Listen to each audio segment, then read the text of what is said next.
Banditos, what up? It's your boy Tux here, and I'm thrilled you're here because today we're diving into something that's got the entire Division 2 community buzzing. You know how crucial your gear set is to melting elites without getting melted yourself. And right now, the big debate is swirling around the brand new Tipping Scales gear set, fresh out of the Year 6 Season 2 showcase. And Season 2 is just around the corner, launching on September 9th. Is this thing finally dethroning Striker for LMG builds? Could it be the meta shift we've all been waiting for? Well, I got hands-on with it during the PTS early access perks. And let me tell you, after Phase 2's buffs, based on player feedback from PTS Phase 1, it's looking seriously potent. Stick around because I'm breaking down the mechanics, the numbers, throwing charts at you with real-world testing to help you decide if it's worth chasing. If you're building for endgame, this could change everything. Lock and load, let's do this. Wait,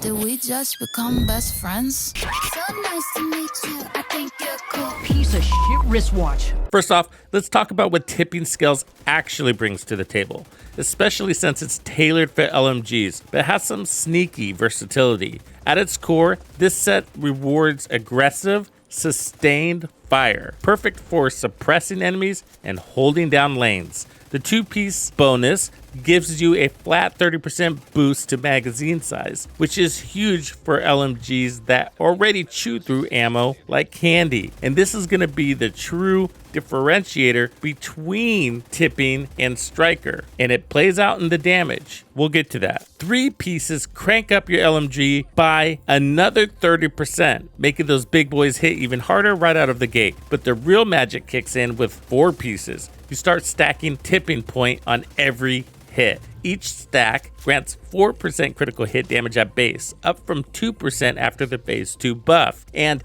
0.5% weapon handling to keep your aim steady under fire. But remember, weapon handling has a lot included, such as reload speed, accuracy, and stability. Now, if you slot in the chest and backpack talent, things get wild for this gear set. The chest lets you build up to 75 stacks instead of the standard 50, and each of those stacks bumps up to 7% crit damage, buffed from 4% in Phase 2. That's a potential 525% crit damage multiplier if you max it out. And on the build that I'm showing you, we're reaching 688% whopping crit damage. Don't worry, I'm going to walk you through the build. And don't forget the handling. At full stacks, you're looking at 37.5% better control and faster reloads, which means less bloom and more bullets on target. The catch? Stacks decay at 6 per second when you're not shooting. But here's the smart part.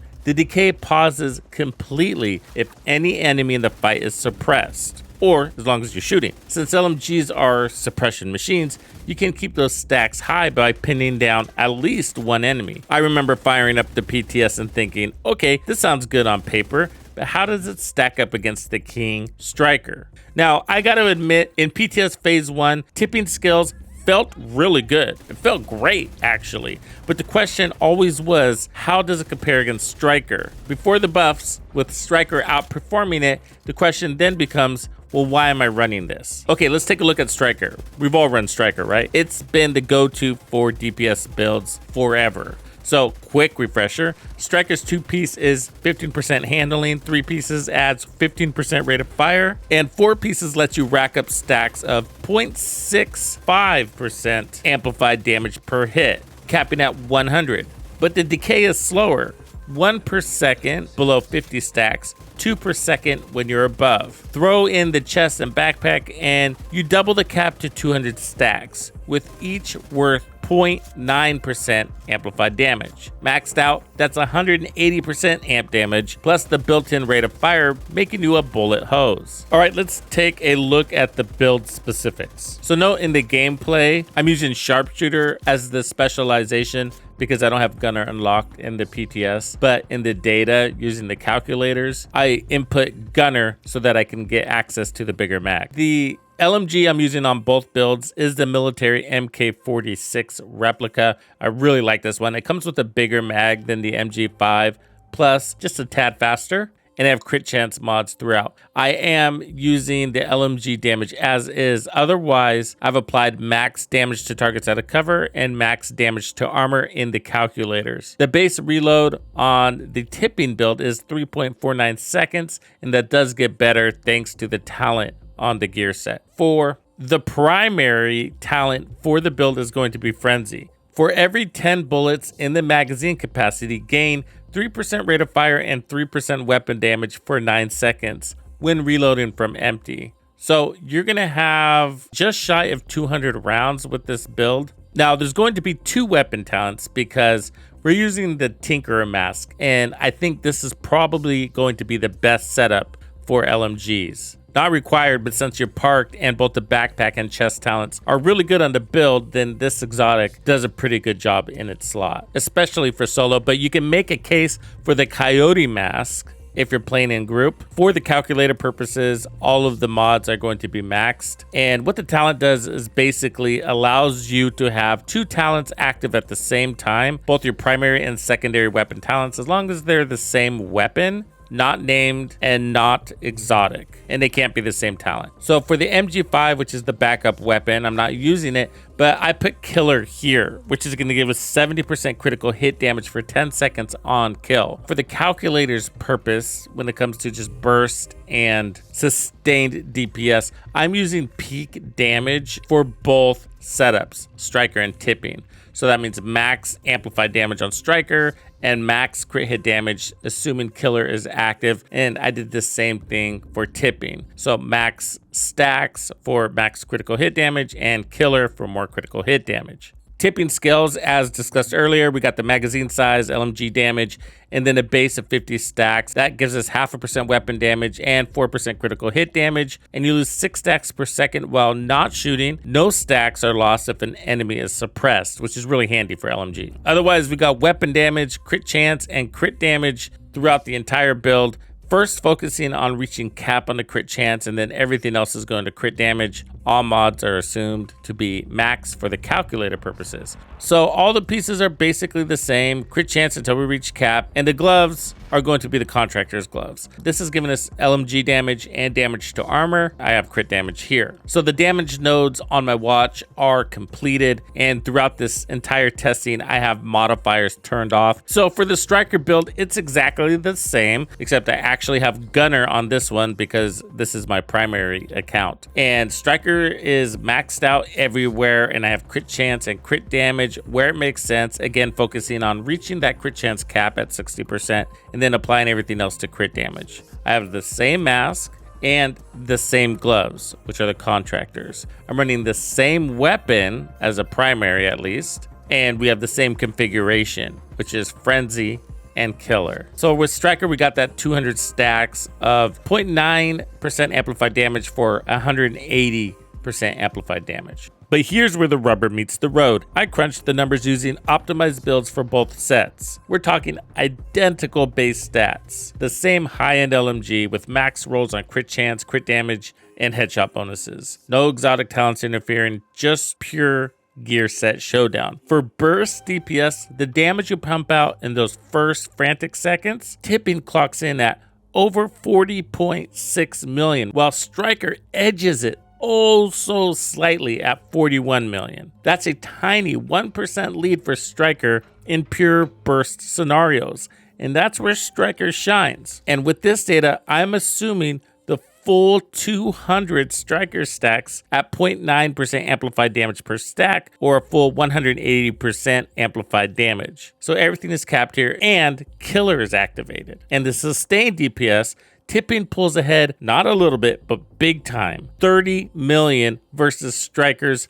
26.49 million, which is an 11.7% advantage for Tipping when you're in prolonged fights. Why the flip? Stacking speed. Tipping builds at 75 stacks in just 3.34 seconds, assuming 100% accuracy, like against a Chunga or a Warhound. Blazing fast compared to Striker's 8.82 seconds for 200 stacks. That means you hit peak damage way quicker, reducing the time enemies have to shoot back. Plus, Tipping's 30% mag size bonus stretches your belt to ridiculous lengths. On this LMG, we're just shy of 200 rounds, and that's going to cut down on reloads. Fewer reloads means less downtime, less exposure, and ultimately less incoming damage while you dominate the battlefield. To make this practical, let's look at time to kill metrics against beefy enemies. Against a 10 million health target, like a standard elite in heroic content, Tipping's burst time to kill is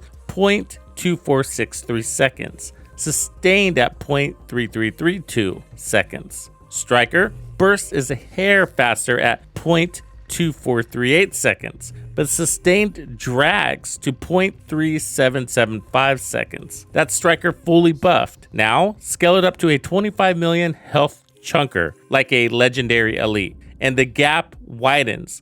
Tipping burst, 0.6157 seconds. Sustained, 0.8330. Striker burst, 0.6094. Sustained, 0.9438. In short fights, Striker might squeak out a win by that 1% burst edge, but in anything drawn out, like Master difficulty or Legendaries, Tipping's efficiency shines, shaving off precious seconds that could save your run. Both builds work beyond LMGs, but Striker is still going to maintain its superiority when it comes to ARs, because the loss of that LMG damage is going to matter. Tipping's rapid stacking lowers overall risk. If you're popping in and out of cover for quick kills, Striker might feel snappier, but for holding the line against waves of enemies, Tipping keeps you safer and more consistent. With damage being better using Tipping, our eyes turn towards the stacking mechanics. In tough content like elongated engagements with gaps, say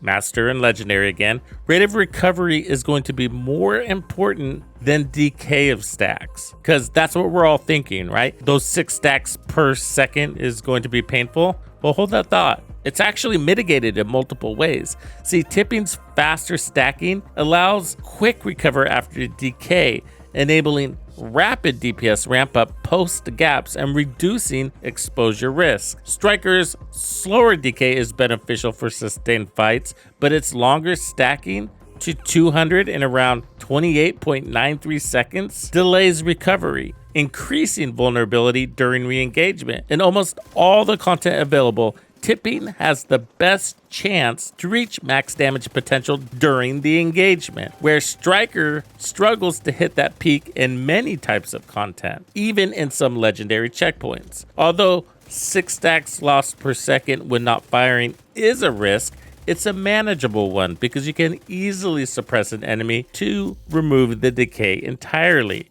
And if you do lose all your stacks, it's easy to get them all back without needing to reload. Frenzy is probably the best talent for Tipping because with the gear set's 30% larger mag modifier, it gives Tipping's burst DPS a leg up, closing the gap to that 1% burst DPS difference between the two. That's because you get more damage and more RPM for every 10 rounds in the mag. The buffs in phase 2 were game changers. Jumping crit damage from 2 to 4% base and backpack from 4 to 7 addressed the early feedback that it felt, well, undistinguished. Players complained about whether the gear set distinguished itself enough from Striker, and damage is going to be a factor when it comes to that. And Ubisoft listened, making it competitive right away. In group play, sustained damage becomes even more powerful due to the scaling in enemy HP. Is Tipping the new meta for LMGs?